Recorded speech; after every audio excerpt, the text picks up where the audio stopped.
الحمد لله ونستغفره ونعوذ بالله من شرور أنفسنا من يهد الله فلا مضل له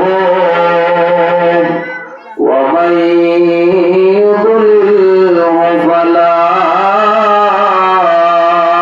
هادي له ونشهد أن لا إله إلا الله وحده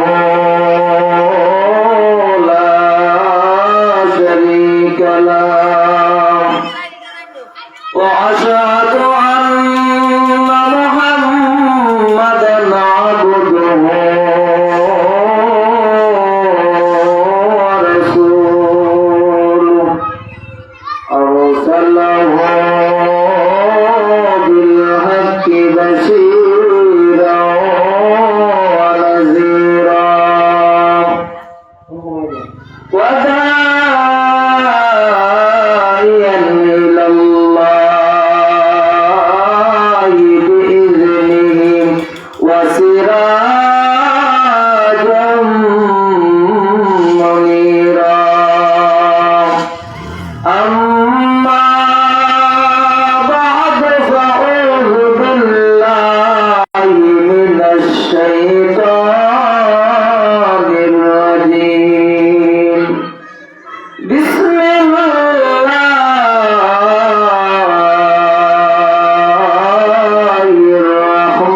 الرحمن الرحيم وما خلقت الجن والإنس إلا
আদম বানায়া আল্লাহ আদম বানায়া দিলেন দুনিয়ায় পাঠায়া 300 বছর পরে দোয়া কবুল 300 বছর পরে দোয়া কবুল আমার নবীর খাতিরে লা ইলাহা ইল্লাল্লাহ লা ইলাহা ইল্লাল্লাহ লা ইলাহা ইল্লাল্লাহ লা ইলাহা ইল্লাল্লাহ আইয়ুব তোমার নবী ছিল আইয়ুব তোমার নবী ছিল সারা অঙ্গে ফোকায় কইল সারা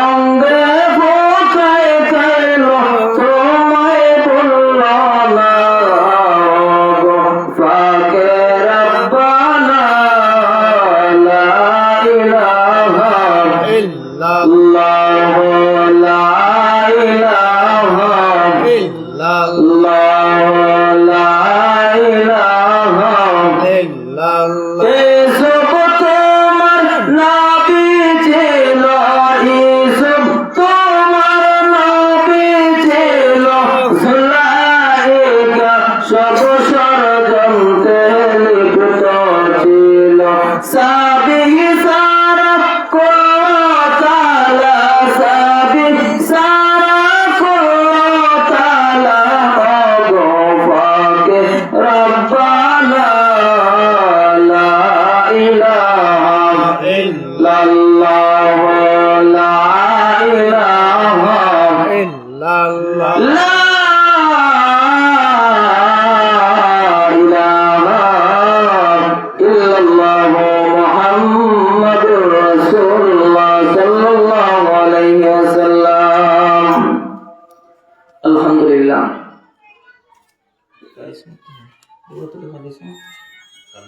কালীনগর মোহাম্মদ রজব আলী মীর সাহেবের বাড়িতে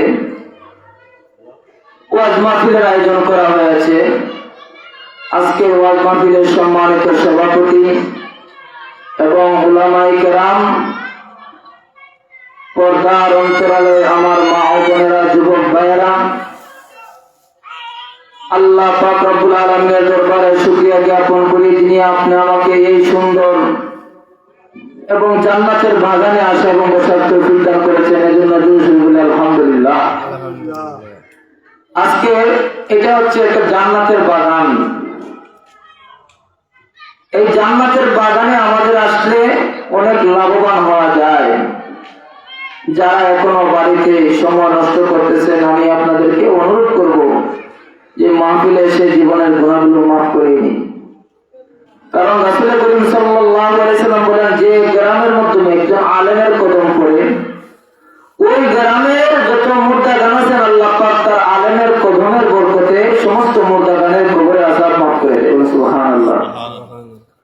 আল্লাহ নবী আরো বলেছেন, হাদিসে কুদসির মধ্যে এসেছে, যেখানে কোরআন এবং হাদিসের আলোচনা করা হয়, ওই জায়গার মাধ্যমে আল্লাহ রহমতের ফেরেশতারা বেষ্টন করে রাখবেন। সুবহানাল্লাহ। এবং ওই আসমান থেকে যদি একটা সুই চাওয়া হয়, ওই সুইটা মাটিতে পড়বে না, আল্লাহর রহমতের ফেরেশতা গায়ে পড়ে যাবে। সুবহানাল্লাহ। আল্লাহ পাক এই সমস্ত ফেরেশতাদেরকে জিজ্ঞাসা করেন, ও ফেরেশতা, ওই জায়গার মধ্যে তোমরা কি করো? আল্লাহ সব জানে বুঝে, তারপরও ফেরেশতারা জিজ্ঞাসা করে তোমরা সেই জায়গায় কি করো? আল্লাহ তাআলা রহমতের ফেরেশতারা ডাক দিয়ে বলে, প্রভু, ও তোমার মালিক আল্লাহ, তোমার ওই কালীচং মিশাদের বাড়ির মধ্যে তোমার শান মর্যাদা, তোমার গুণকীর্তন, তোমার বর্ণনা, তোমার শান মর্যাদা আল্লাহ তোমার বান্দা বান্দীরা করে বললাম।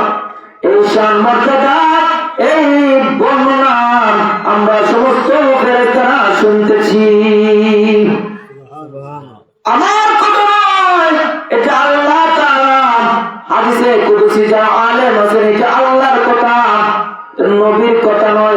আল্লাহ নবীরে জানাইয়া দিয়েছেন। ওই নবীর কাছে আল্লাহ পাক হাদিস দ্বারা বলে দিয়েছেন।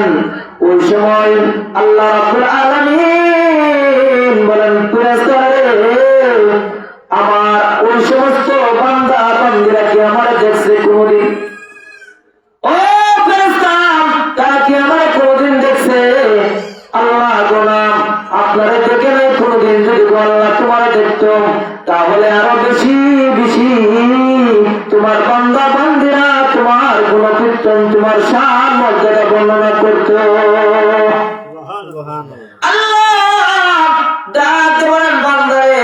আমার ফেরেশতারে তারা কি আমার কাছে কি চায়? আল্লাহ গো, ওই দেওয়াতুলি গ্রামবাসীরা তোমার কাছে তোমার জাহান্নাম থেকে মুক্তি চায়। আল্লাহ ডাকতে বলেন, ও ফেরেশতা, তারা কি আমার জাহান্নাম কোনদিন দেখছে?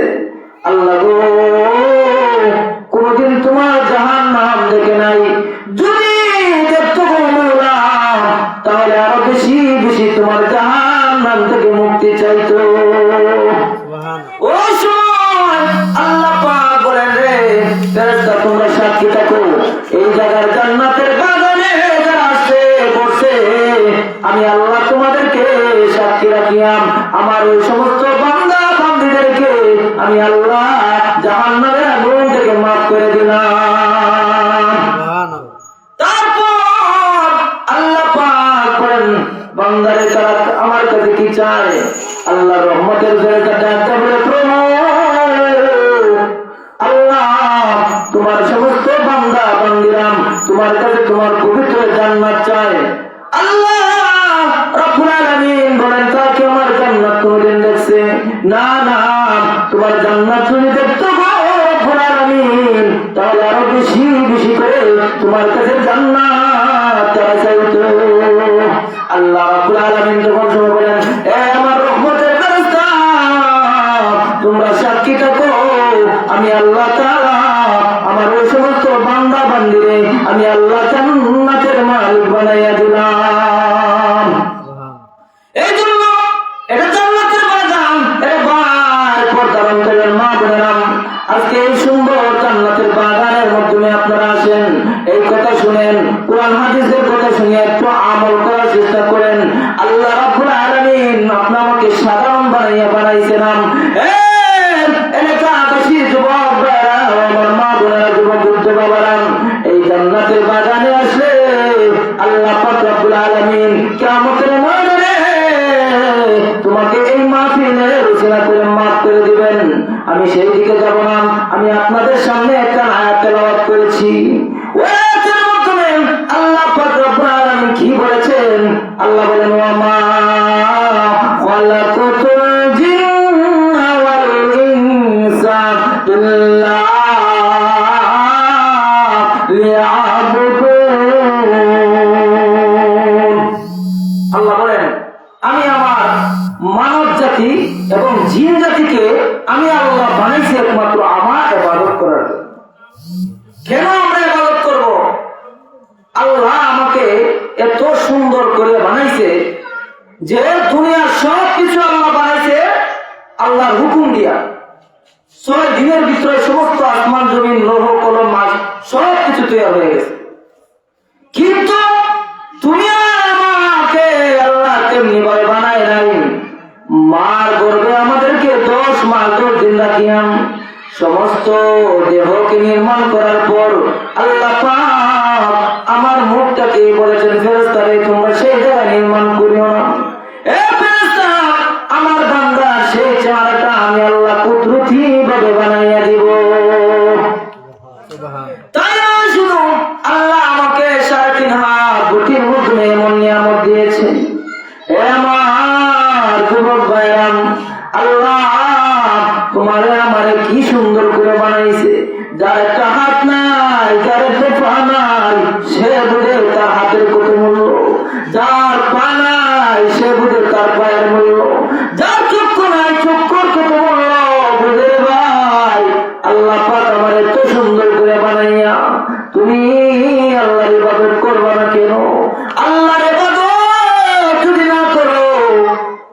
কিয়ামতের ময়দানে আল্লাহ তোমার প্রশ্ন করবেন, বান্দা আমি আল্লাহ তোর দুনিয়ায় পাঠিয়েছিলাম, আমি তোর হায়াত দিয়েছিলাম, আমি আল্লাহ তোর এত নিয়ামত দান করেছিলাম, হে বান্দা তুই কেন আমার ইবাদত করলি না?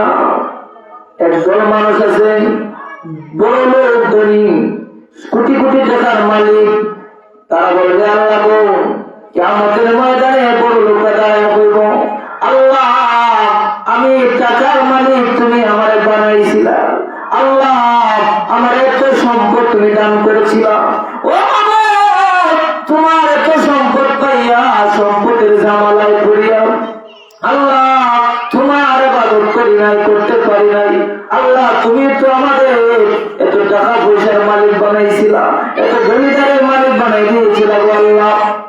এখন জিজ্ঞাসা করলে হয় আমার সন্তান আমি লন্ডন পাঠাইছি, আর আমার সন্তান লন্ডন থেকে রুটি করে করে আমি সম্পদের মালিক হয়েছি, আমি এত পরিশ্রম করে এক একটা আমার কাজ করে জায়গা জমিনের মালিক হয়েছি, এভাবে এখন জিজ্ঞাসা করলে হয় আমি উপার্জন করেছি, হয় না আমার আল্লাহ তাআলা আমার এত টাকা এত জমির মালিক বানাইছে, কথা হয় না।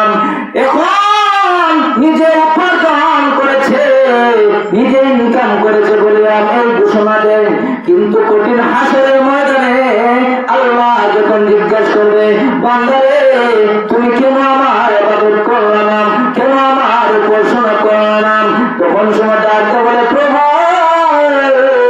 তুমি তো আমার সম্পদের মালিক বানাই দিছিলা, আল্লাহ এই সম্পদের জামালায় পড়ে আমি তোমার ইবাদত করতে পারি না।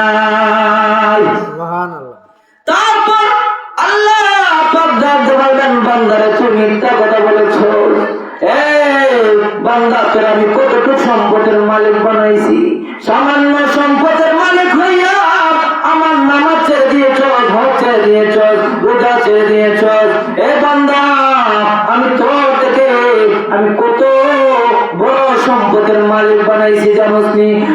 বান্দা আমি আল্লাহ তোর থেকে সামান দুনিয়ার বাদশাহী আমি দান করেছি, এ বান্দা তুমি মিথ্যা কথা বলেছ। কিয়ামতের ময়দানে আমার সুলাইমান নবী কোথায়? দাঁড়াও রে দাঁড়াও, এ সুলাইমান তুমি কোথায় আছো? দাঁড়াও দাঁড়াও। এই বলে আল্লাহ পাক যখন সুলাইমানের ডাক দিবেন, সুলাইমান আলাইহিস সালাম কঠিন হাসরের ময়দানে মন্ত্রীর মতো এবং দাঁড়াইয়া কিয়ামতের ময়দানে দাঁড়াইবেন। দাঁড়ানোর পর আল্লাহ পাক ডাক দেবেন তোমরা ওই ব্যক্তিকে কেউ চিনোনি?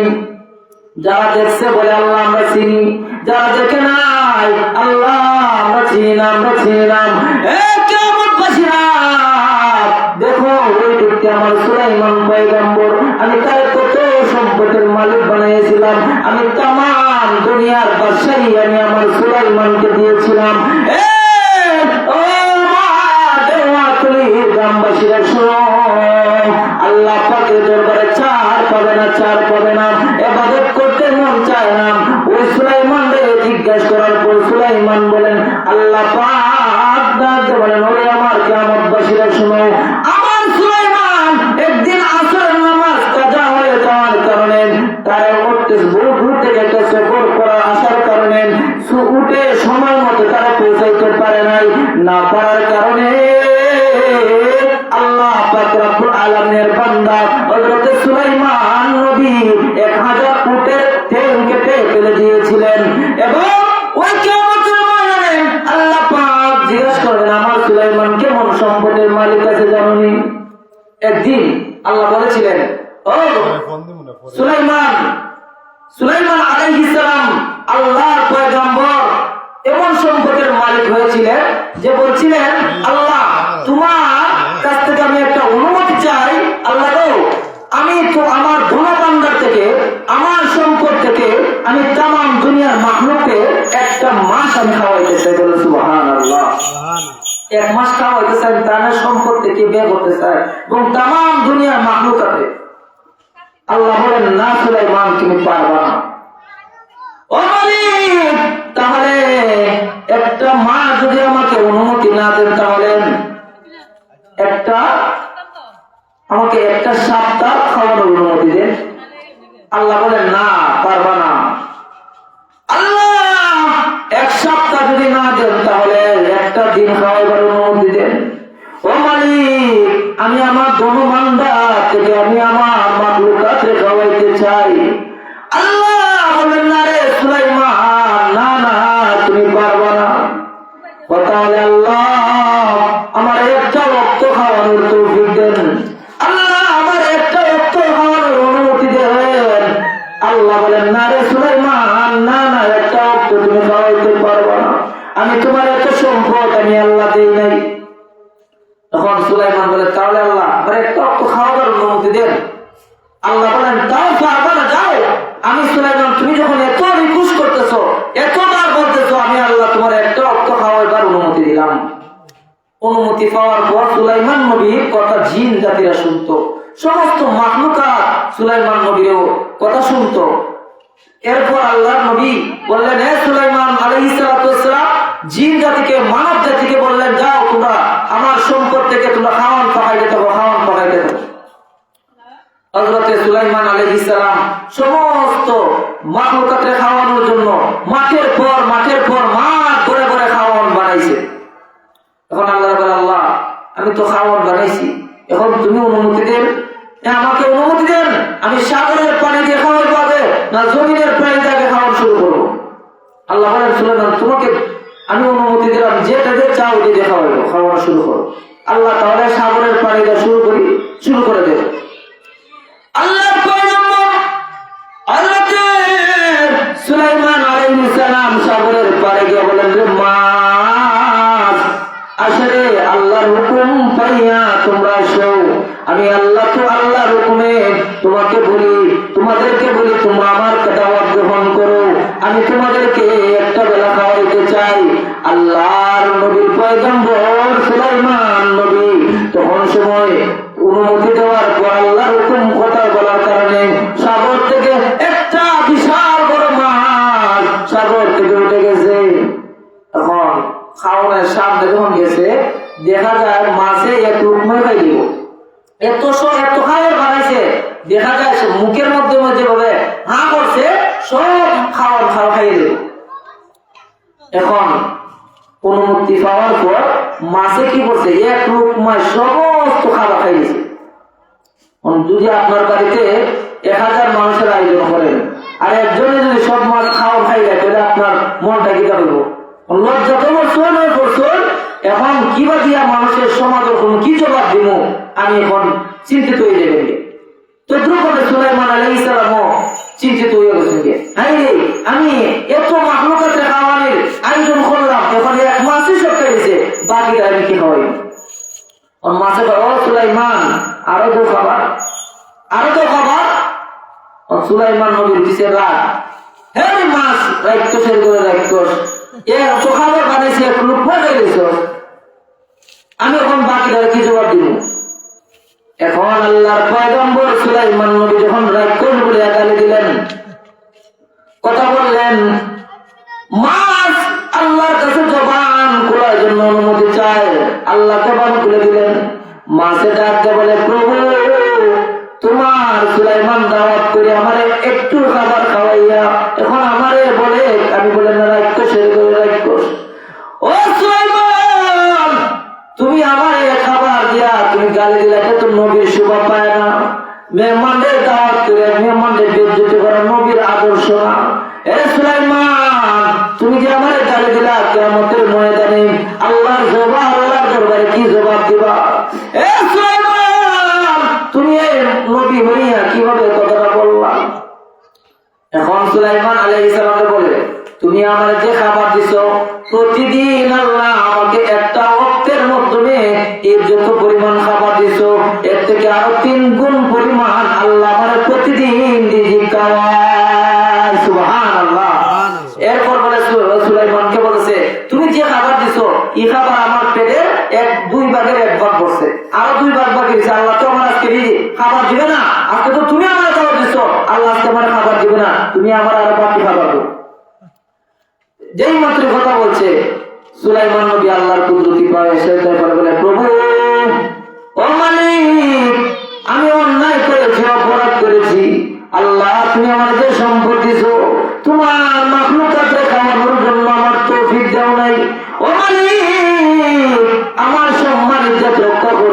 আমি আর কোনোদিন এমন কাজ করবো না বললাম। আল্লাহ বলেন যাও রে সুলাইমান যাও, আমি আল্লাহ তোমারে মাফ করে দিলাম। বুঝেন, তাম দুনিয়ার মালিক হইও পারছেন যে আল্লাহর মাহবুবতে একটা অর্থ হাওয়া। তাহলে আমরা কি সুলাইমান থেকে বেশি ধনী? কথা বুঝেন না আমার? সুলাইমান থেকে কি আমরা বেশি ধনী নেই? সুলাইমান থেকে আমরা তা ওনার তুলনায় আমরা সামান্য সম্পদের মালিক। কিন্তু আমরা এই 2-4 বছরের জায়গা জামালায় পড়িয়া আসরের নামাজ কোন দিকে যেতেছে, জোহরের নামাজ কোন দিকে যেতেছে, এশার নামাজ কোন দিকে যেতেছে, ও রোজা কোন দিকে যেতেছে, আমরা এদিকে লক্ষ্য নাই। কিয়ামতের ময়দানে কি এগুলা কইয়া আমরা মুক্তি পাইতাম না। আল্লাহ যে আমি আমার সুলাইমানের তামাম দুনিয়ার মালিক বানাইয়া সে আমার 1 সেকেন্ড আমাকে ভুলে নাই। তোমরা মিথ্যা কথা বলতে যাও, জাহান্নামে চলে যাও। এই কথা হইয়া আমরা পার হইতাম না। 2 নম্বরে কিয়ামতের ময়দানে আল্লাহর দলের মধ্যে একদল গরিব মানুষ আছে।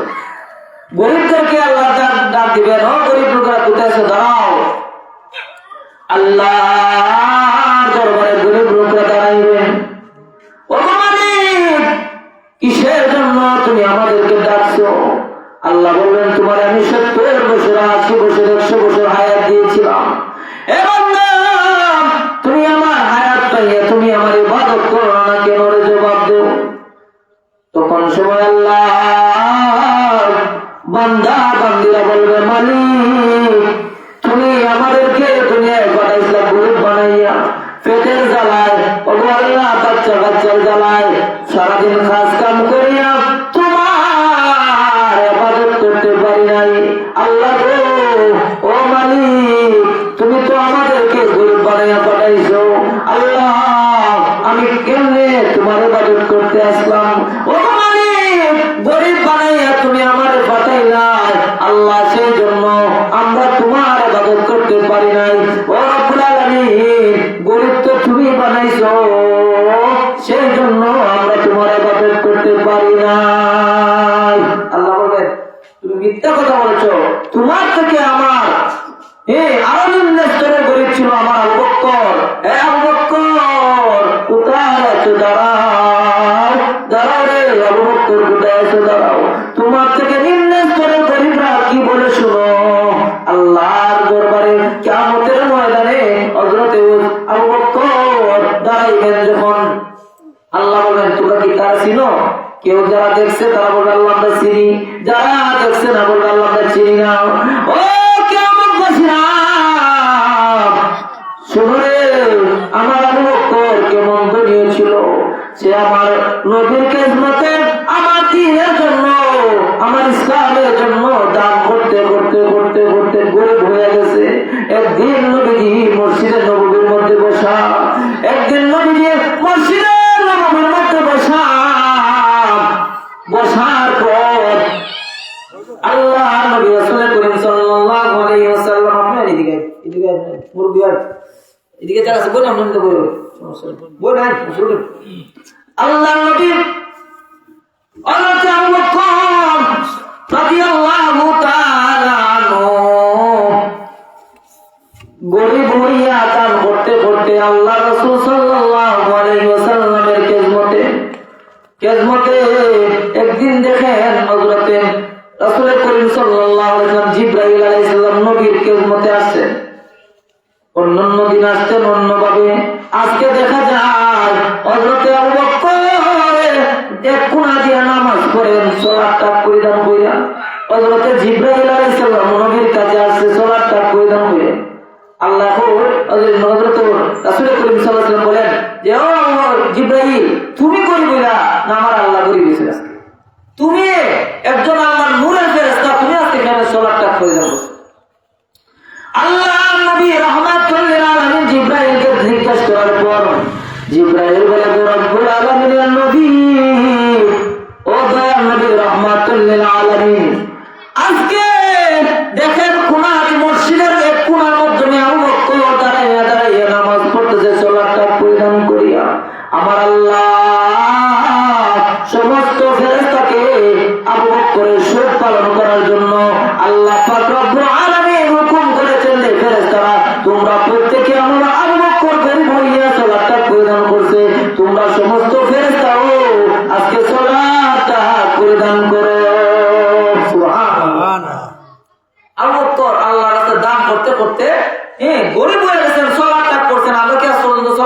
করছিনি, চলারটা কোনদিন করি নাই।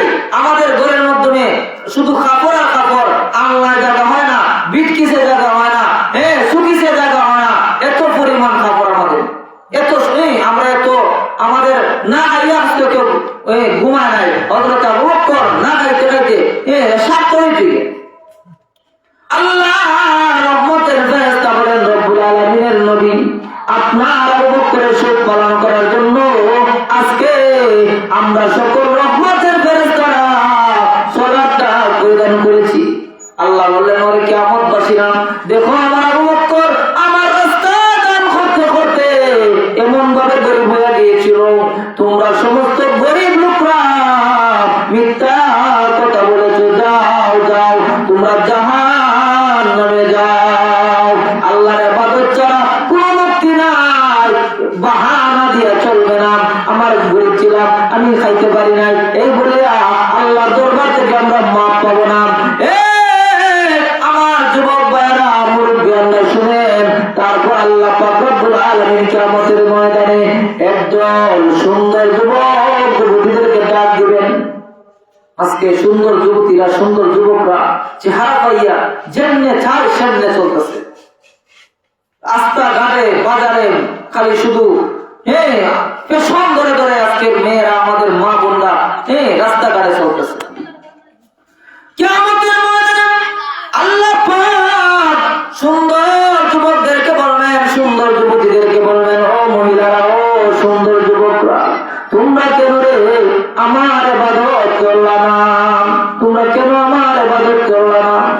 আল্লাহ রব্বুল আলামিন যখন কিয়ামতের ময়দানে জিজ্ঞাসা করবেন, দুনিয়া তো মিথ্যা কথা বলতো, আল্লাহর দরবারে আখিরাতে গিয়ে মিথ্যা কথা কয়। আল্লাহ গো, তুমি তো আমাদেরকে সুন্দর বানাইয়া পাঠাইছিলে, তোমার সুন্দর পাইয়া আমারে যুবকরা আমারে অপার দিত, আল্লাহ আমারে ডিস্টার্ব দিত। আল্লাহ তার ডিস্টার্বে আমি তার কুমন্ত্রণায় করে গুনাহ কাজ করে ফেলেছি গো আল্লাহ। যুবকরা বলবেন, ও মালিক, তুমি তো আমারে সুন্দর বানাইয়া পাঠাইলা। আল্লাহ তুমি সুন্দর বানানোর কারণে যুবতী মহিলারা, সুন্দরী মহিলারা আমার পার করতো। আল্লাহ তাদের কুমন্ত্রণায় পড়ে আমি গুনাহ করেছি। আল্লাহ তুমি তো আমার সুন্দর বানাইয়া পাঠাইছো। আল্লাহ আপনি তো আমার সুন্দর বানানোর কারণে গুনায় লিপ্ত হয়ে গেলাম। ও মালিক, তুমি যদি সুন্দর বানাইয়া না পাঠাইতা তাহলে আমি এই গুনার কাজ করতাম না। কত বড় মৃত্যু দেবেন। দুনিয়া তো মিথ্যা কথা বলছে, আখিরাত তো আল্লাহ দরবারে মিথ্যা কথা বলে। আল্লাহ বলে, সাবধান, তোমরা মিথ্যা কথা বলেছো। সুন্দরীরা, সুন্দররা, তোমার থেকে আমি আমার পয়গম্বর হযরত ইউসুফ আলাইহিস সালামকে বানাইলাম।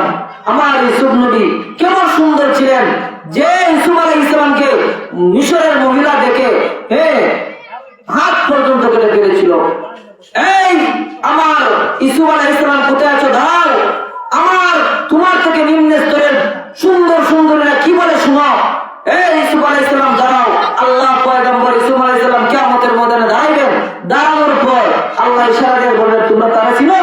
কেউ বলবে আল্লাহ আমরা চিনি, কেউ বলবে যারা দেখছে তারা বলবে চিনি, আর যারা দেখছে না আল্লাহ আমরা তারাকে চিনি না।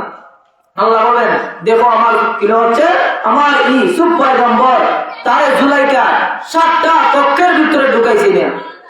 7টা কক্ষের 7টা তালা মাইরা যখন সুলাইমান নিজের কক্ষের মাধ্যমে জুলাইকা ঢুকাইছে, ঢুকাইয়া কি করছে, কত বড় কুমন্ত্রণা দিছে। জুলাইকা সমস্ত শরীরের কাপড় খুললে মূর্তির মাধ্যমে ডেকে রাখছে। এখন বলতেছি, ইউসুফ আমি যা বলি আজকে তুমি আমারে আমার মনের খাস পূরণ করতে হবে। হযরত ইউসুফ আলাইহিস সালাম এত বিপদে পড়ছেন, তিনি মুসিবতের মধ্যে পড়ছেন। পড়ার পর সুলাইমান হযরত ইউসুফ আলাইহিস সালাম বলতেছেন, জুলাইকা তোমার শরীরের কাপড় খুললে তুমি মূর্তির মধ্যে কেন রাখলা?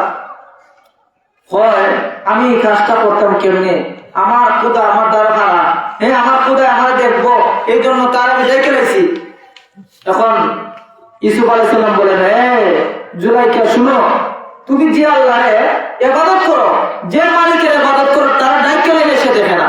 আর আমি যে আল্লাহর ইবাদত করি, ওই আল্লাহ আমার 7 জমিনের নিচে একটা পিপিলিকা যদি দৌড়াদৌড়ি করে, ওই আল্লাহ ওই 7 জমিনের নিচেও আল্লাহ পিপিলিকা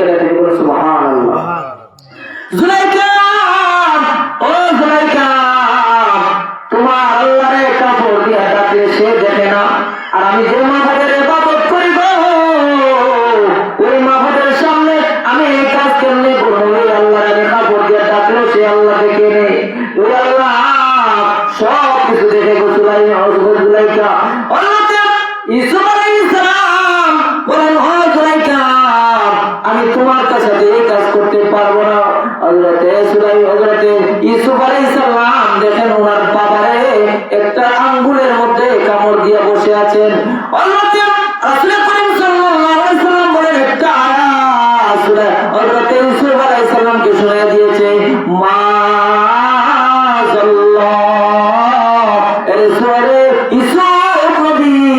তুমি আল্লাহরে ভয় করো। এই আয়াতটা যখন শুনছেন হযরতে ইউসুফ আলাইহিস সালাম বলেন তাহলে আল্লাহর কাছে সাহায্য চাইতে হলে একটু আমি চেষ্টা করতে হবে, গুনাহ থেকে বাঁচার জন্য চেষ্টা করতে হবে। হযরতে ইউসুফ আলাইহিস সালাম আল্লাহু আকবার বলে দরজা থেকে দৌড় মারছেন।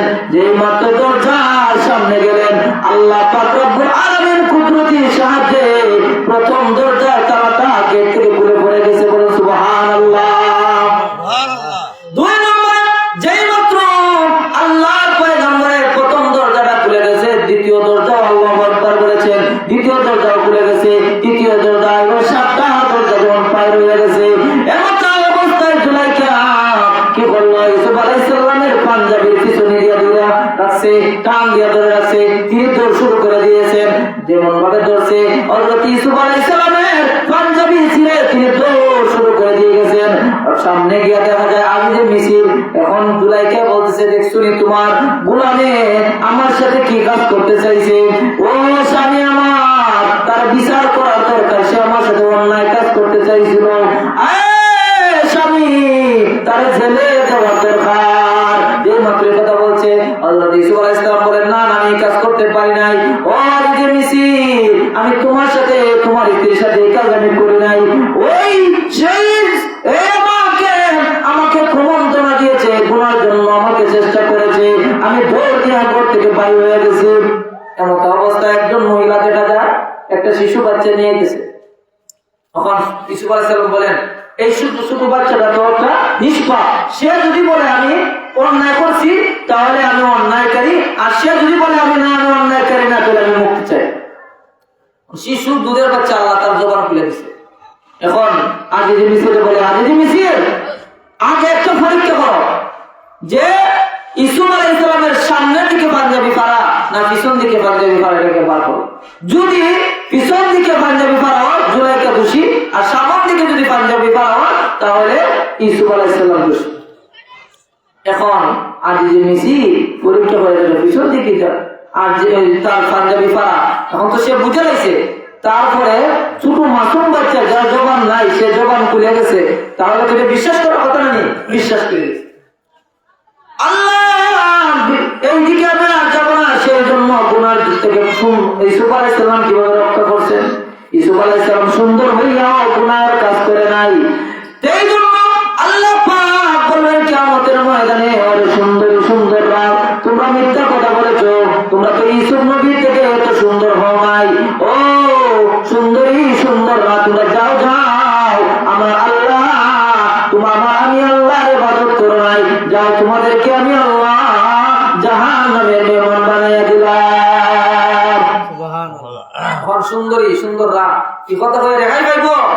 পাবে না। যত গুনাহ করছে গুনার জন্য শাস্তি ভোগ করতেই হবে, শাস্তির জন্য জাহান্নামে যাইতে হবে। ইবাদত না করে মুক্তি পাওয়া সম্ভব নয়, আল্লাহর হুকুম পালন করতে হবে।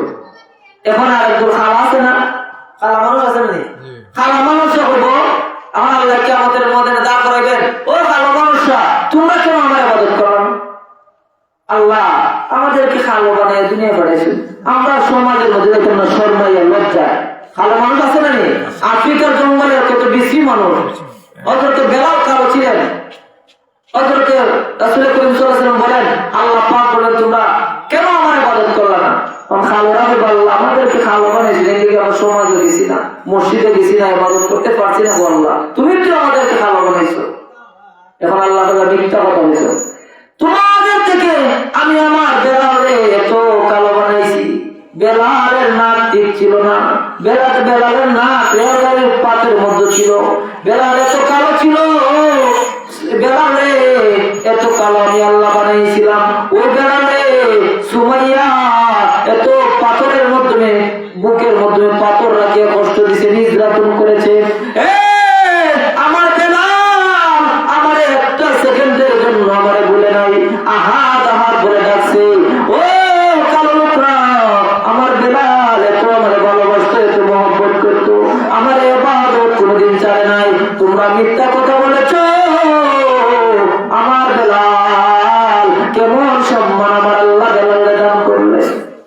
একদিন ফজরের নামাজের সময় আগে আল্লাহর নবী সাহাবায়ে কেরাম বলতেছেন, ওগো আল্লাহর নবী, আপনি হলেন একজন আন্তর্জাতিক নবী, আপনি হলেন রাহমাতুল লিল আলামিন, সারা জাহানের নবী, আপনার একজন আপনি একজন ইমামুল মুরসালিন, আপনার একজন মুয়াজ্জিনের দরকার, ইন্টারন্যাশনাল, আপনার সুন্দর আওয়াজ কণ্ঠওয়ালা একজন মুয়াজ্জিন আপনি নিযুক্ত করেন। এখন আল্লাহর নবী বলেন, ঠিকই বলেছো, সুন্দর একজন মুয়াজ্জিন, আমাদের কণ্ঠওয়ালা একজন মুয়াজ্জিন নিযুক্ত করো। একজন সাহাবীর কণ্ঠ খুব সুন্দর ছিল, তিনি কি করছেন, ফজরের নামাজে আজান দিয়েছেন। প্রতিদিন যেভাবে আজান হয় সেইভাবে হয়, আজকে অত সুন্দর আজান হয়েছে, মুসল্লিও বেশি, মসজিদের মধ্যে আজান শুনিয়া এখন মুসল্লিও মসজিদের মধ্যে বেশি। কিন্তু নবীজি সুন্নত নামাজ পড়ে বসে আছেন। সুন্নত নামাজ পড়ে কেন বসে আছেন না, ফজরের নামাজটা সূর্য ওটা আগে আগে পড়তে হয়, আলকা ফরজ হয়, তখন জামাতটা পড়তে হয়। নবীজি রক্তের জন্য অন্ধকার তো আর পরিষ্কার তো হয় না, অন্ধকার হয়ে যায়। আল্লাহর পয়গম্বর নামাজের জন্য অপেক্ষার, হায়রে নামাজ তো আমি সুন্নত নামাজ পড়ে তো সময় বসে আছি, সূর্য তো একটু দিন তো হয় না, একটু আলো তো হয় না, ফজরের রক্ত তো আর হয় না। এইভাবে বসে বসে নবীজি জামাতের জন্য অপেক্ষায়। হঠাৎ জিবরাইল আলাইহিস সালাম নবীজির কাছে এসে বলেন, ইয়া রাসূলুল্লাহ, ইয়া হাবিবাল্লাহ, আজকে কেন ফজরের আজান হয় নাই কেন? আল্লাহর নবী গো, আল্লাহ আসমানের মাধ্যমে আজানের জন্য অপেক্ষা। নবীজি বলেন, জিবরাইল, আজান তো কোন সময় হয়ে গেছে, আমি নামাজের জন্য অপেক্ষা। ও নবীজি, কেন আজান কোথায় হয় না? তো আমার সাহাবী তো আজান দিয়েছে, অন্য দিন থেকে এত সুন্দর আজান হয়েছে এবং মুসল্লিও মসজিদের মধ্যে আসছে। ও জিবরাইল, কি বলে আজান তো হয়ে গেছে। ও নবীজি, আপনার বেলাল কোথায়? বেলাল যদি আজান না দেবে নবী, তাহলে কিয়ামত হয়ে যাবে, দিনের মধ্যে দিন আর সূর্য হইবে না, দিন আর হইবে না। যতক্ষণ পর্যন্ত আপনার কারো সাহাবী বেলাল আজান না দেয়, ততক্ষণ পর্যন্ত আল্লাহ ফজরের নামাজে রক্ত করবে না। সুবহানাল্লাহ। তাহলে হযরতে বেলালের কত দাম! ভালো মানুষের দাম আল্লাহ ইবাদত করে বাড়াইছে, আমাদের ইবাদতের খোঁজ নাই, আমরা সম্মানিত দিয়ে বলাই। আল্লাহ বলবেন, ও কিয়ামতবাসীরা, তোমরা মিথ্যা কথা বলেছো, আমার বেলাল কালোরিয়া আমারে কোনদিন ভুলে নাই, আমার ইবাদত ছাড়ে নাই।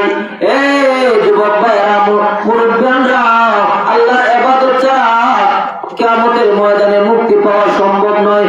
এই জন্য আল্লাহ বলেন,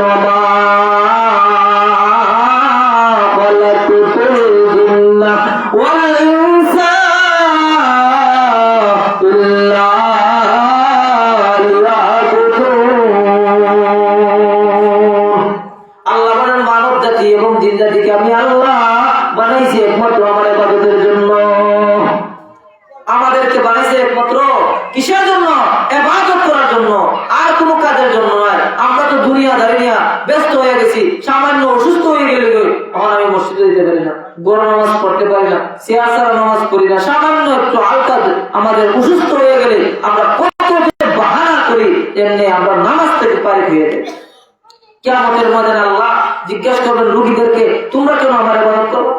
তোমাদেরকে তো আমি আল্লাহর ইবাদতের জন্য পাঠাইলাম, তোমরা কেন আমার ইবাদত করো না?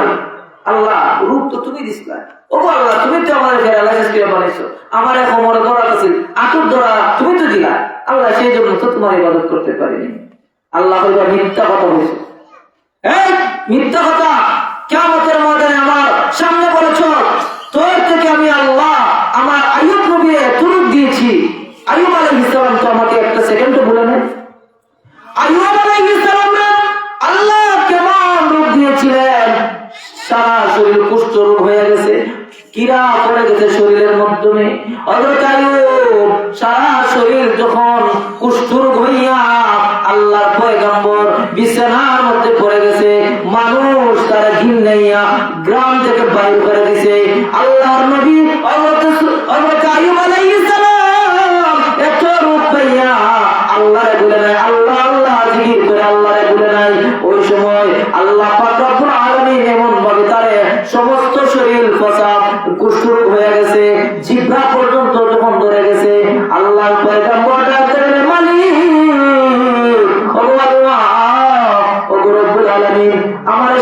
শরীরের মধ্যে কুষ্ঠ রোগ দিয়েছো, আমার কোনো কষ্ট নাই।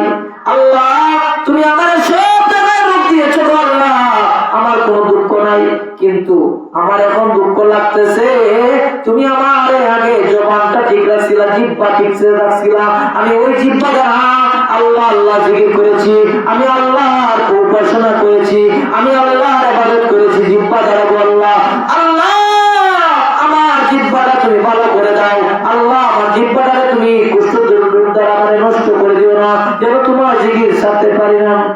আল্লাহ তুমি আমার জিহ্বাটা ভালো করে দাও।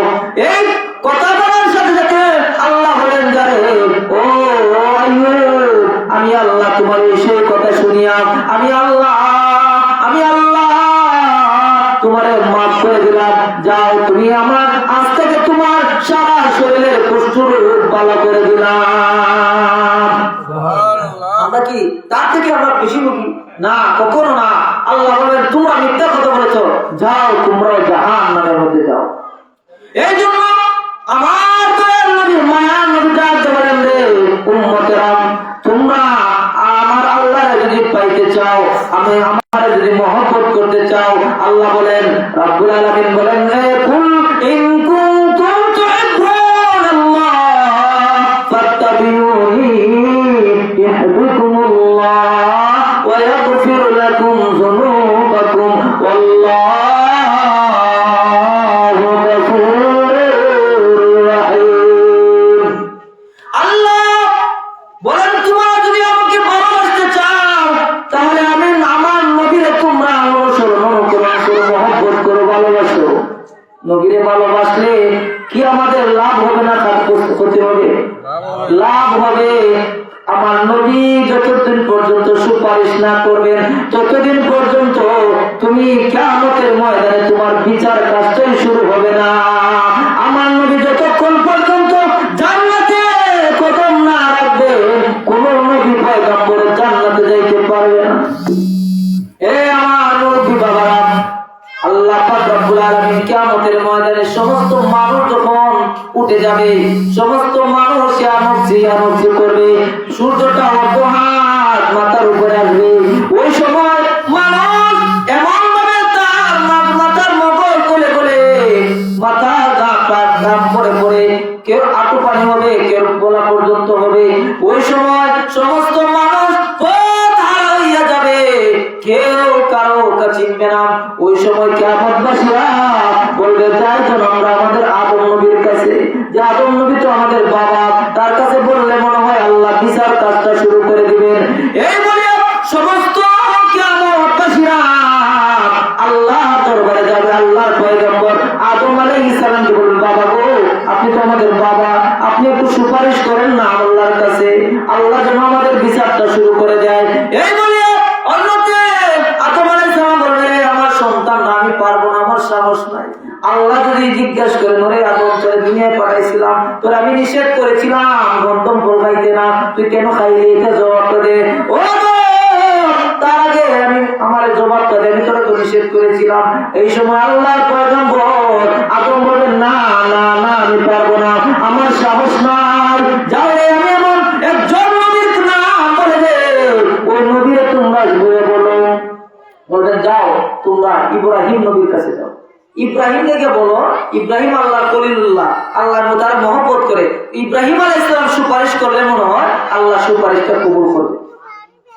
আমার আলোচনা আমি কোরআন হাদিসের উপর আলোচনা করি, আমি গান গজল গাইয়া সময় নষ্ট করতে পারি না। আমার কতগুলো একটা বিষয়ের উপরে আলোচনা করি, আমার কথাটা একটু মনোযোগ করে শুনবেন। আল্লাহ পয়গম্বর ইব্রাহিম নবীর কাছে যখন কিয়ামতবাসীরা আগে বলবে আল্লাহর পয়গম্বর ইব্রাহিম আপনি আল্লাহর কাছে একটু সুপারিশ করেন না, আল্লাহ যেন আমাদের বিচারের কাজটা শুরু করে দেয়। এমত অবস্থায় ইব্রাহিম বলবেন আমার সাহস নাই, যাও রে আমি পারবো না, তোমরা যাও মুসা পয়গম্বরের কাছে যাও। মুসা পয়গম্বর আল্লাহর কাছে যদি আল্লাহর কাছে যদি সুপারিশ করে, আল্লাহ অবশ্যই মুসা পয়গম্বরের সুপারিশটা আল্লাহ কবুল করতে পারে। সমস্ত কিয়ামতবাসীরা মুসা নবীর কাছে যাবে। মুসা আলাইহিস সালামকে বলবে মুসা নবী গো, আল্লাহ তোমার সাথে কথা বলেছেন তুর পাহাড়ে, ও আমার পয়গম্বর আপনি একটু সুপারিশ করেন আজকে। আল্লাহর পয়গম্বর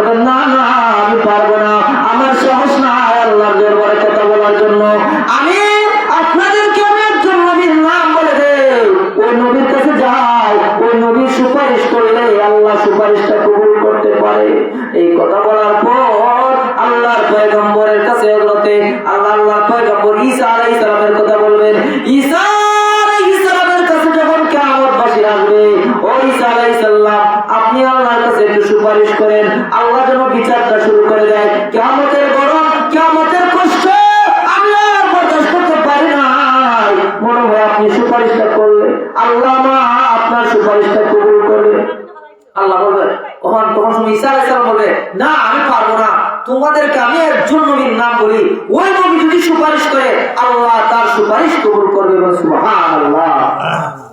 হযরত ঈসা আলাইহিস সালাম বলবেন, যাও শেষ নবীর পয়গম্বর আখিরি নবী ইমামুল মুরসালিন আশরাফুল আম্বিয়া নূরে মুজাসসাম হযরত মুহাম্মদুর রাসূলুল্লাহ সাল্লাল্লাহু আলাইহি ওয়াসাল্লামের কাছে যাও।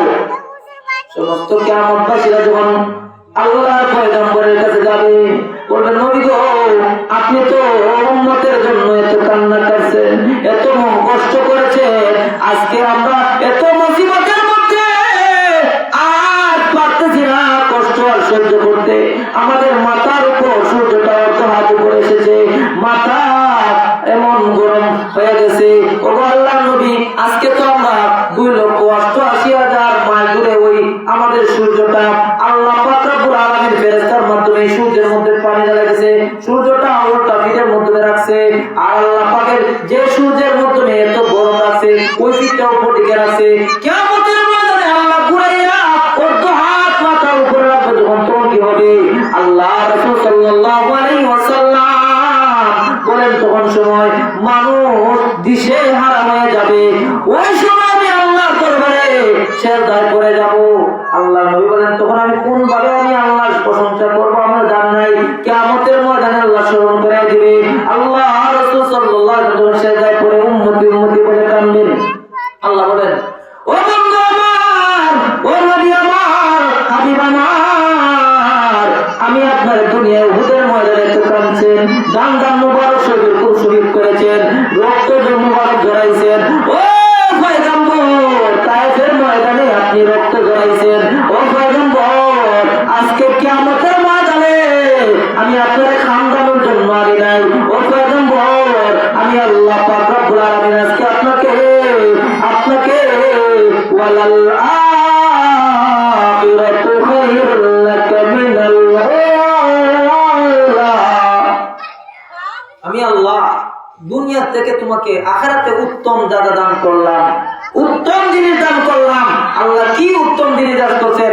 আল্লাহর নবী সুপারিশ কবুল করেছেন। সুবহানাল্লাহ। আল্লাহর পয়গম্বর রাসূল করিম সাল্লাল্লাহু আলাইহি ওয়াসাল্লাম সিজদায় পড়ে যখন কাঁদবেন, আল্লাহ রাসূল বলেন, তখন আল্লাহ বলেন, ও বন্ধু তুমি কি চাও? ও আল্লাহ, কিয়ামতের ময়দানে আমার উম্মতের বিচার করে আমার উম্মতদেরকে বিচার শুরু করে দেন। আল্লাহ নবীর সুপারিশ শুরু করার পর আল্লাহ পাক রব্বুল আলামিন সমস্ত বান্দা বান্দির হিসাব, সমস্ত বান্দা বান্দির বিচার শুরু করে দিবেন। এর আগে আল্লাহ কোন কথাই বলবেন। তাহলে আমাদের নবীর সম্মান ইজ্জত আছে নি? আছে। নবীকে ইত্তেবা না করলে কোনো মানুষ জান্নাতের মধ্যে যাওয়া সম্ভব হবে না। আল্লাহ রাসূল সাল্লাল্লাহু আলাইহি ওয়াসাল্লাম যখন সময় বলেন বিচার শুরু হয়ে যাবে, সমস্ত নবীরা বিনা হিসাবে জান্নাতে যাবে, কোনো হিসাব নাই। তাদেরকে জিজ্ঞেস করবে না তোমরা আমার ইবাদত করছো না করছো না, হে নবীরা তোমরা সকল নবীরা যাও জান্নাত। তারা খুশি হয়ে কি করবা? দৌড়ে জান্নাতের গেটে যাবে। খুশি, আমরা তো আল্লাহ মাফ করে দিয়েছে, মাফ করে তো খুশি হয়। তারা গিয়া জান্নাতের গেটে বলবে, আদম নবী যখন জান্নাতের গেটে যাইব, ও জান্নাতি প্রহরীরা, ও জান্নাতি ফেরেশতারা দরজা খুলে দাও। কে বলো তুমি? আমি আদম নবী, এখনো জান্নাতের গেট খোলার সময় হয় নাই। ও আদম, এখন পর্যন্ত জান্নাতের গেট খোলার সময় হয় নাই। হযরতে আদম আলাইহিস সালাম দাঁড়ায় থাকবে, মুসা আর হযরত ইব্রাহিম যাইবেন, ও জান্নাতি প্রহরীরা, ও জান্নাতি গেটের মালিকরা, জান্নাতের দরজা খুলে দাও। কে গো? আপনি? আমি ইব্রাহিম নবী। না না, এখনো জান্নাতের দরজা খোলার সময় হয় নাই। ও ইব্রাহিম আলাইহিস সালাম, এখনো পর্যন্ত জান্নাতের গেট খোলার সময় হয় নাই। মুসা নবী যাইবে দৌড়াইয়া, এই জান্নাতি প্রহরীরা, জান্নাতের গেটের মালিকরা দরজা খুলে দাও। কে আপনি? আমি মুসা নবী। না না, এখনো খোলার সময় হয় নাই। এরপর ঈসা আলাইহিস সালাম দৌড়াইয়া যাবেন, গিয়ে বলবেন, ওগো ঈসা আলাইহিস সালাম বলবেন, ও জান্নাতি প্রহরীরা, জান্নাতের গেটের মালিকরা দরজা খুলে দাও, দরজা খুলে দাও। না না, এখনো জান্নাতে যাওয়ার দরজা খোলার সময় হয় নাই। কে আপনি? ঈসা আলাইহিস সালাম। না না, খোলা সম্ভব নাই। তখন সময় আল্লাহ নবী রাসূল করিম সাল্লাল্লাহু আলাইহি ওয়াসাল্লাম বলেন, সমস্ত জান্নাতি ফেরেশতারা বলবে, আদম আদমের নাম শুনলাম, ইব্রাহিমের নাম শুনলাম, মুসা নবীর নাম শুনলাম, ঈসা পয়গম্বরের নাম শুনলাম, ও সমস্ত পয়গম্বররা সমস্ত নাম শুনলাম, কিন্তু আমরা তো মুহাম্মদ সাল্লাল্লাহু আলাইহি ওয়াসাল্লামের নাম শুনলাম না। উনি কোথায়? উনি কিয়ামতের ময়দানে উম্মতি উম্মতি বলে কাঁদেন। যতক্ষণ পর্যন্ত ওনার উম্মত মাফ না হবে, ওনার উম্মতের বিচার শুরু না হবে, ততক্ষণ পর্যন্ত তিনি জান্নাতের গেটে আসবে না। তখন সময় ফেরেশতারা বলে, যতক্ষণ পর্যন্ত নবী না আসবে ততক্ষণ পর্যন্ত জান্নাতের গেট খোলা সম্ভব না। সুবহানাল্লাহ। এই নবীর উম্মত হইয়া লাভ না খাস্তা? কিভাবে লাভ? আল্লাহ রাসূল বলেন, কিয়ামতের ময়দানে আমাকে সর্বপ্রথম জান্নাতে ঢুকানো হবে। নবীরা যখন জান্নাতে ঢুকানো হবে, তারপর সমস্ত নবীরা জান্নাতে যাবে। সমস্ত নবীরা যখন জান্নাতে যাবে, সমস্ত নবীর শ্রেষ্ঠ নবীর উম্মত মুহাম্মদুর রাসূলুল্লাহ সাল্লাল্লাহু আলাইহি ওয়াসাল্লামের উম্মত আগে জান্নাতে ঢুকবে। সুবহানাল্লাহ। তারপর সমস্ত নবীর উম্মতরা জান্নাতে যাবে। তাহলে আমরা সম্মানী নানি, আমাদের আল্লাহ পাক আমাদের ওই নবীর উম্মত হওয়ার কারণে এত সম্মান দিয়েছেন। আমাদেরকে লাইলাতুল বরাত দান করছে, ওই রাত একটা সম্মানী রাত। আমাদেরকে জুমার দিন দিয়েছে, ওই জুমার রাতের সম্মানী দিন।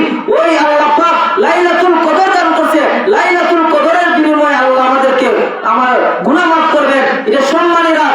এই রাতে আমরা ইবাদত করলে আল্লাহ পাক আমাদেরকে হাজার বছরের ইবাদতের সওয়াব দান করবে, হাজার বছরের গুনাহ মাফ করে দেবে। সুবহানাল্লাহ। কেন আল্লাহ দিয়েছে? আল্লাহর পয়গম্বর বলছেন যে আল্লাহ, আমি আমার উম্মতের হায়াত হলো 50 থেকে 70 80 বছরের জিন্দেগি পায়, আর মুসা নবীর উম্মত 900 বছর বাঁচবে, আদম আলাইহিস সালাম 1000 বছর বাঁচছে, তার উম্মত 1000 বছর বাঁচবে। তারা তো বেশি ইবাদতের, তারা হায়াত বেশি, ইবাদত বেশি। আল্লাহ রাসূল বলেন, নবীরা সাহাবায়ে কেরাম এমন ভাবে খুশি করছেন, যুদ্ধ করে শহীদ হয়ে গিয়েছেন। ওই যুদ্ধের আগ মুহূর্তে স্বামী বলছিলেন, ও বিবি, তোমার গর্ভে আমার একটা সন্তান আছে, ওই সন্তানটা আমার নবীর খেদমতে দান করে দেব। সুবহানাল্লাহ। তারপর আল্লাহ রাসূল উহুদের ময়দানে যুদ্ধে যাবেন। যুদ্ধে যখন যাবেন, তখন নবী ঘোষণা দিয়েছেন, হে আমার সাহাবীরা, তোমরা আমার যুদ্ধের মাধ্যমে তোমাদের জান মাল দিয়ে সাহায্য করো, জান এবং মাল দিয়ে সাহায্য করো। সাহাবীরা হযরত আবু বকর ধরেছেন ঘরের মধ্যে গিয়ে, ঘরের মাধ্যমে যা আছে সব কিছু আল্লাহর নবীর খেদমতে দান করে দিলেন। হযরতে উমর ওনার সম্পদটাকে দুই ভাগে বিভক্ত করে একটা অংশ নবীর খেদমতে দান করলেন।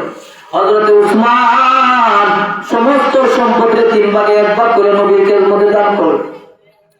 নবীজি এই দান দেখিয়া একজন মহিলা একটা 7 থেকে 7 বছরের সন্তানটারে নবীর খেদমতে নিয়ে এসে। কেন আইছে?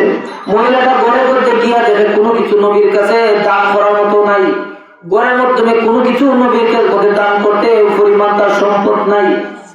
আল্লাহ বান্দি বলেন, আমার স্বামী তো জিহাদের ময়দান থেকে শেষ হয়ে হইয়া দুনিয়া ছেড়ে জান্নাতে চলে গেছে।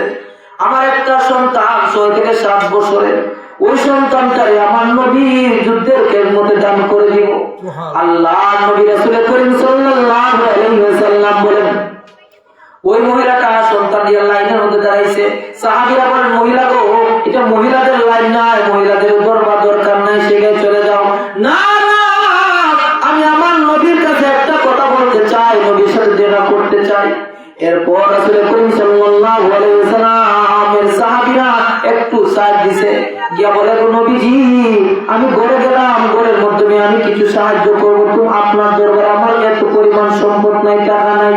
ইয়া রাসূলুল্লাহ, ইয়া হাবিবাল্লাহ, আমার একটা সন্তান 6 থেকে 7 বছরের একটা সন্তান আছে, ওই সন্তানটা আমি আপনার যুদ্ধের খেদমতে আমি দান করতে চাই। সুবহানাল্লাহ। এরপর নবী বলেন, ও মহিলা, এই সন্তানটা আমি কি করব? এত যুদ্ধ করতে পারতো না, তরবারিও আলগাইতে পারতো না। মহিলা গো, এই সন্তানটারে আমি কিভাবে নেব? রাসূল করিম সাল্লাল্লাহু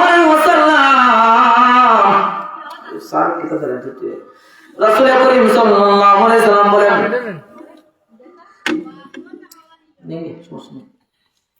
আল্লাহর পয়গম্বর রাসূল করিম সাল্লাল্লাহু আলাইহি ওয়াসাল্লাম বলেন, ও মহিলা, এই সন্তানটা তো জিহাদের মধ্যে কোনো কাজে আসবে না। 6 বছরের সন্তান কি যুদ্ধ করতে পারবো নি? পারবে না।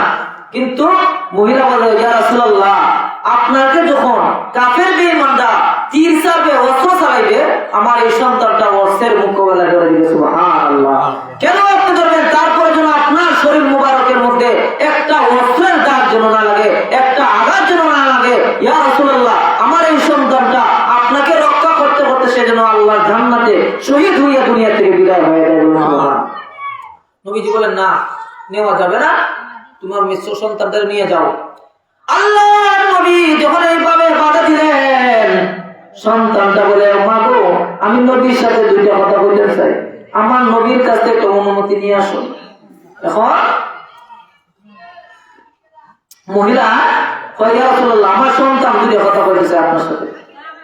ও নবীজি, আমার 2 সন্তানটার কথা একটু শুনেন। আল্লাহ রাসূল সাল্লাল্লাহু আলাইহি ওয়াসাল্লাম বলেন, কি কথা?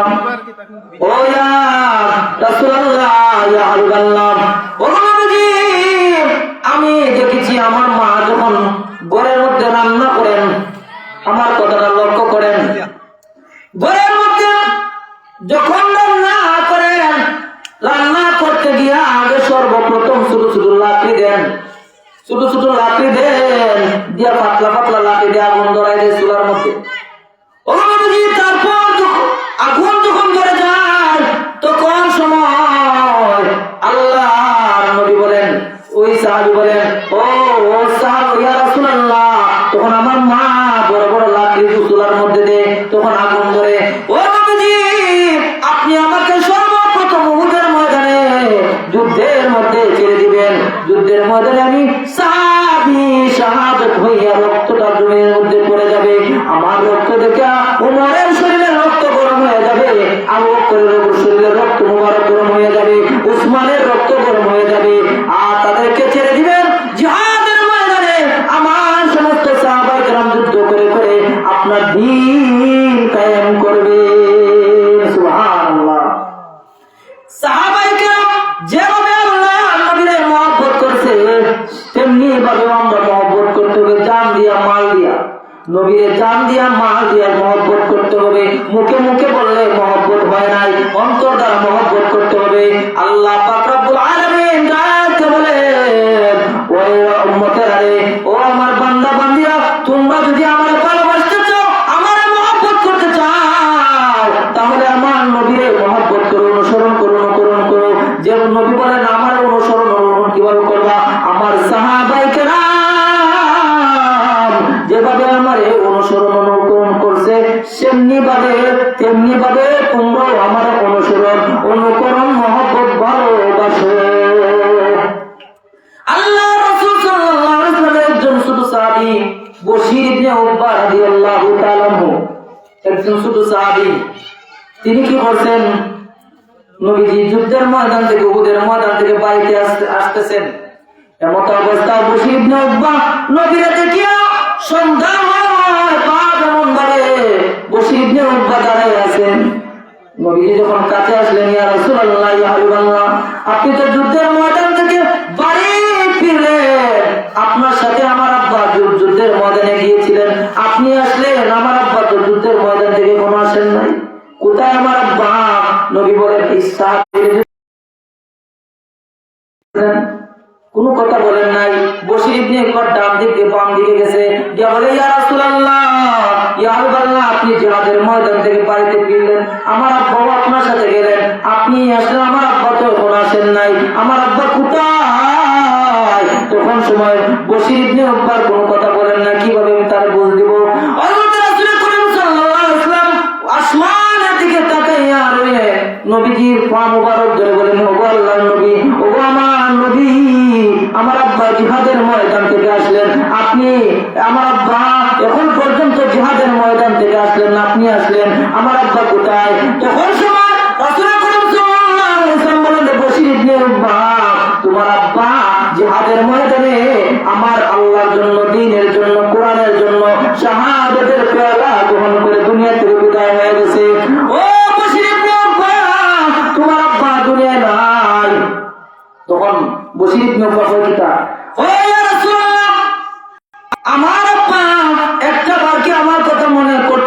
না, আমার দুনিয়াতে কেউ নাই, আমার মা নাই, ভাই নাই, বোন নাই। এখন দেখুন পশ্চিম দিকে তাকায় দেখেন সূর্যটা অস্ত হয়ে যাইতেছে। সন্ধ্যার পরে আমি কার কাছে থাকবো, আমি কার কাছে আমি থাকবো? রাত্রে হলে আমার আব্বারে জড়াই আমি ঘুমাই, আমি রাত্রে বেলায় কার কাছে যাব, কার ভালোবাসা পাবো, কে আমার লালন পালন করবে? আমার আব্বা তো একটা ভার, আমার কথাটা ভাবতেছিলেন, আমি যেন দুনিয়াতে আমার কেউ নাই, কথাটা তো মনে থাকতেছিল। জিহাদের ময়দান থেকে চলে গেলেন আল্লাহ তাআলা জান্নাতে, কে আমার লালন পালন করবে?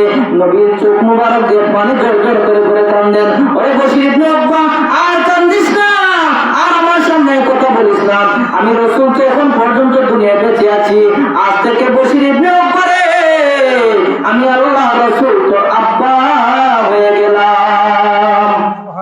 সাহাবীর সন্তান ছোট আর কেউ নাই লালন পালন কথা, কিন্তু এই কথা ভুলে গেছি গা। নবীর মহব্বতে, আল্লাহ ভালোবাসায় সে জিহাদের ময়দানে শাহাদাতের পেয়ালা গ্রহণ করে আল্লাহ তাআলার জান্নাতে চলে গেছে। সুবহানাল্লাহ। আচ্ছা ইনশাআল্লাহ। আল্লাহ রাসূল সাল্লাল্লাহু আলাইহি ওয়াসাল্লাম এইভাবে নবীরে ভালোবাসতে হবে, মহব্বত করতে হবে। সাহাবায়ে কেরাম যেভাবে মহব্বত করেছেন, নবীজির সাহাবী হযরতে রাসূল করিম সাল্লাল্লাহু আলাইহি ওয়াসাল্লাম যখন মক্কা থেকে মদিনায় চলে গেলেন, সমস্ত সাহাবীরা বলতেছেন যে দেশে আমার রাসূল নাই সেই দেশে আমরাও থাকবো না। নবীজি মক্কা থেকে মদিনায় চলে গেছেন, আমরাও মদিনায় মক্কায় থাকবো না, মদিনায় চলে যাব। একজন সাহাবী আবু সালমান রাদিয়াল্লাহু তাআলা আনহু, তিনি ওনার একটা সন্তান, ওনার একটা একজন তার একজন স্ত্রী আছে, ওই স্ত্রীর নিয়ে এবং সন্তানদের নিয়ে জীবন যাপন করে, সন্তানকেও ভালোবাসেন, স্ত্রীরও ভালোবাসেন, আল্লাহর নবীরও ভালোবাসেন। একদিন বলছেন, স্ত্রী গো, আমার নবী যে দেশের মধ্যে নাই, আমি সেই দেশে থাকবো না, আমিও মদিনায় চলে যাব। সন্তান স্ত্রী লইয়া, সম্পদ টাকা পয়সা লইয়া মদিনায় রওনা করে দিয়েছেন। এমন অবস্থায় উনার শ্বশুর গোষ্ঠীর লোকেরা বলতেছে, ও আবু সালমান, তুমি চলে যাও মক্কা থেকে মদিনায়, আমরা তোমারে বাধা দেই না।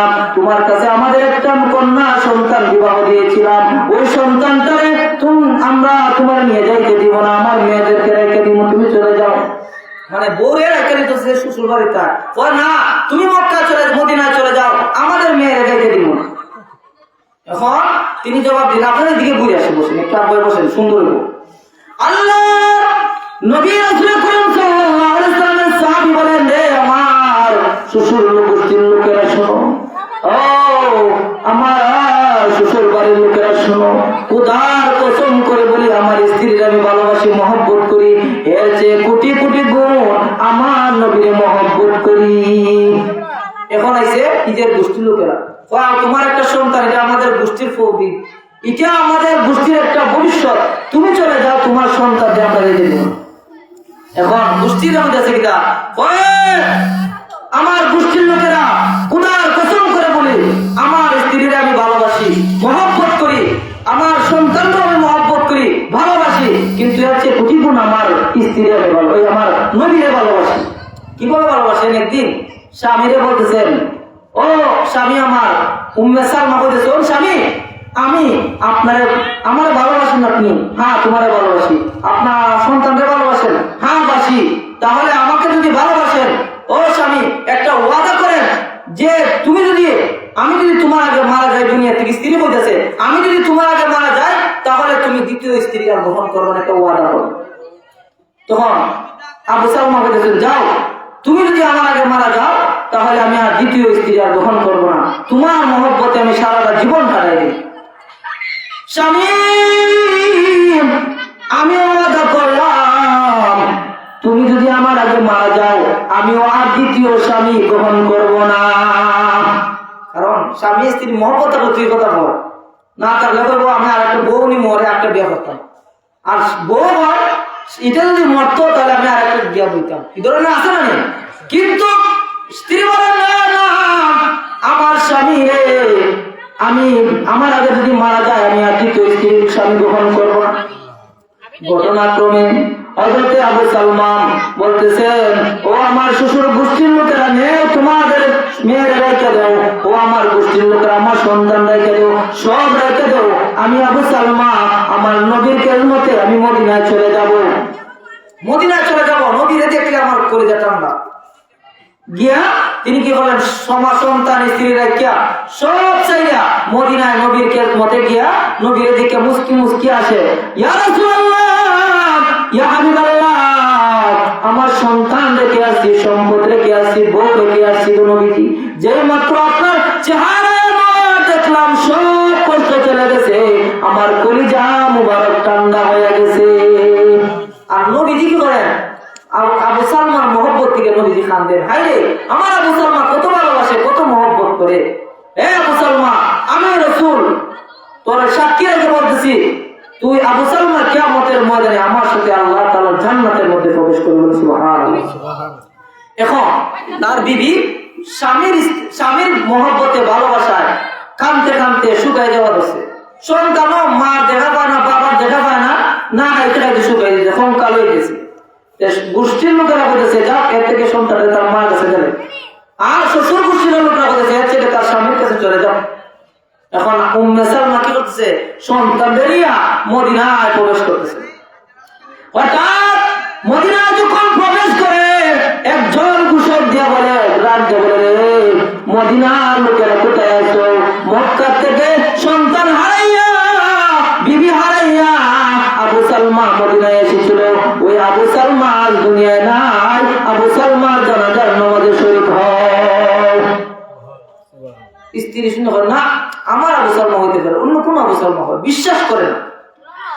যেই মাত্র ঘোষকে যে ঘোষক দিল, ঘোষকরে বলে, ও ঘোষক, ওই আবু সালমাকে, ওই আবু সালমা মক্কা থেকে স্বামী স্ত্রী ছেলে মেয়েকে হারাইয়া সে মক্কা থেকে মদিনায় চলে এসেছিল, আজকে তা দুনিয়ায় নাই। না না, আমার আবু সালমা হতে পারে না, বিশ্বাস করে না। লাশের কাছে যখন গেছে গিয়া লাশ মুবারকের মাধ্যমে গিয়া দেখে ঠিকই তার আবু সালমা। আবু সালমারে বলে, না রে আবু সালমা, তুমি মনে হয় অভিমান করে আছো, আমার আশার সংবাদ শুনে মনে হয় অভিমান করছো। না আবু সালমা, আমি ইচ্ছা করে আমি মক্কায় আটকাই রে, আমার বাবার আমার সুপুষ্টির লোক আটকে রাখছে, তোমার সন্তান দেখো তোমার মাথার কাছে দাঁড়ায় আছে। ও আবু সালমা, দেখো রে দেখো, তোমার সন্তানটা তোমার মাথার কাছে দাঁড়ায় আছে। এ আবু সালমা, অভিমান করে না, মাথা উঠাও। এই বলে কান্দে। আর নবী দেখেন, দেখতে দেখতে নবীজি বলেন, এ উম্মে সালমা, আর কান্দিস না, আবু সালমা দুনিয়া থেকে বিদায় হয়ে গেছে। কি হয়েছে? এ উম্মে সালমা, আমি রাসূল তো এখন পর্যন্ত দুনিয়ায় বেঁচে আছি। তখন উম্মে সালমা ডাক দিলেন, স্বামী, আমি মক্কা থেকে মদিনায় আসলাম, আমি পথটা চিনি না, কে আমার লালন পালন করবে, কে আমার দেখাশোনা করবে? নবীজি বলেন, উম্মে সালমা, আমি রাসূল আজ থেকে তোর সন্তান, তোমার বরণ পোষণ আমি রাসূল গ্রহণ করে নিলাম। সুবহানাল্লাহ। এখন কিছুদিন পর ইদ্দত যখন পালন হয়েছে, 40 দিন যখন অতিক্রম হয়েছে, নবীজি বলেন, হে উম্মে সালমা, আর আবু সালমা মৃত্যুর আগে দোয়া করছিলেন, ও উম্মে সালমা, আমি যদি তোমার আগে মারা যাই, আমার থেকে যেন আল্লাহ তোমার উত্তম স্বামী দান করবে না। সুবহানাল্লাহ। স্বামী তো বলছেন যে আমি যদি মারা যাই, আমার থেকে উত্তম স্বামী যেন তুমি পাও। এখন নবীজি ইদ্দত পালন করার পর গিয়ে বলছে, উম্মে সালমা, আমি তোমার বিবাহের প্রস্তাব দিলাম। উম্মাতুল মুমিনিন উম্মে সালমা, উম্মে সালমা, আমি তোমার বিবাহের প্রস্তাব দিলাম, বিবাহের প্রস্তাব গ্রহণ করো। উম্মে সালমা কি বললেন, ইয়া রাসূলুল্লাহ, ইয়া হাবিবাল্লাহ, আমি আপনার বিবাহের প্রস্তাবটা গ্রহণ করতে পারলাম না।